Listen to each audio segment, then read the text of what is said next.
የዛሬ ውሳኔ የነገ አሻራ መሆን አለበት እንጂ አዋራ መሆን የለበትም። በእውነት ለምን በህይወታችን ውስጥ ውሳኔ የምንወስነው ውሳኔዎች ናቸው። የዛሬ የምንወስነው ውሳኔ የነገ ህይወት ይፈጥራል። ስለዚህ ዛሬ እየወሰንክ ያለው ውሳኔ የነገ አሻራ መሆን አለበት።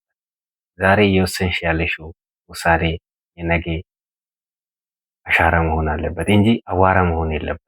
በእውነት ከዛ ነው ዛሬ ትላንት የወሰንነው ውሳኔ ነው ዛሬ እየኖርን ያለነው። የውጤታችን ሁሉ ነገሮቻችን እያየን ያለነው እየኖርን ያለነው ትላንት የወሰንነው ውሳኔ ናቸው። የዛሬ የምንወስነው ውሳኔዎች ደግሞ የነገ ህይወታችን ይፈጥራሉ። ስለዚህ ምንድነው ውስጥ የምንወስነው ነው።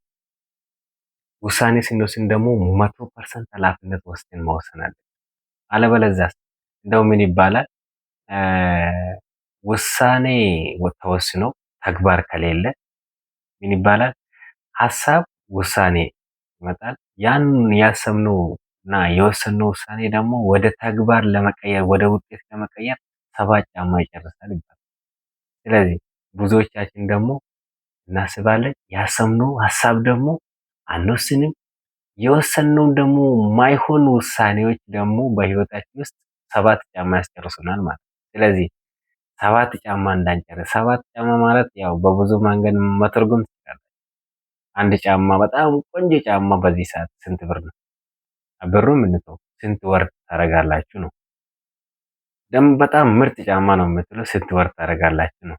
ያቺ ወራን ደግሞ በ7 ጫማ አባዙ፣ ስንት አመት እንደሚፈጅባችሁ የባከነ ህይወት ይሆናል ማለት ነው። ስለዚህ ዛሬ አስበን በትክክለኛ ወስነን ያን የወሰንነው ውሳኔ ደግሞ ወደ ተግባር ቀይረን የሚገራርሙ ውጤቶችን ማምጣት እንችላለን። ወስነን ደግሞ ቁጭ በሉ ማለት አይደለም። ዛሬ የወሰንነው ውሳኔ ወደ ተግባር ስንቀጥል ደግሞ በተግባር ውስጥ ስንገባ ያ የተገበርነው ተግባራቶች ደግሞ የነገ ህይወት ይፈጥራሉ። ስለዚህ የ40 ቀን እድሌ ነው የ80 ቀን እድሌ ነው የሚባል ነገር የለም። ለምን የለም? ዛሬ የወሰንነው ውሳኔ ናቸው ነገ ህይወታችን እውን ሆኖ የምናገኛቸው።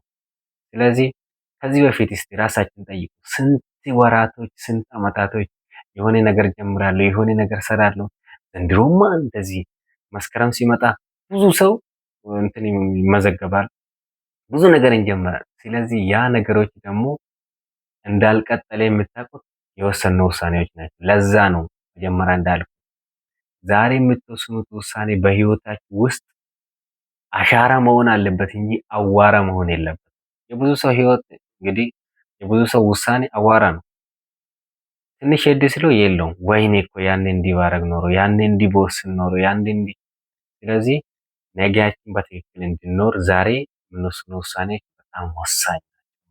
ስለዚህ ይሄ ቻናሉን ሰብስክራይብ አድርጉ፣ ለብዙዎች ደግሞ እንዲደርስ ሼር አድርጉት። መልካም ቆይታ